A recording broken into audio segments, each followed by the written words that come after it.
আমরা নিজের মনকে চুপ করাতে চাই। নিজের ভয়, দুশ্চিন্তা, ওভার থিংকিং সব চাপা দিতে চাই। But listen, instead of finding ways to silence your mind, মানে মনকে চুপ করানোর পথ খুঁজো না।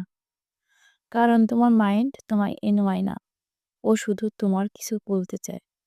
গেট আপ, দাঁড়াও, come face to face with whatever your mind has to offer you. যা ভয় পাচ্ছ সেটা সামনে দাঁড়া, যা লুকিয়ে রেখেছ সেটা স্বীকার করো। ফ্রিডম আসে তখনই যখন তুমি নিজের ভেতরের সত্যর সামনে দাঁড়াও। So stop running, start facing, face your mind, no your self, grow stronger.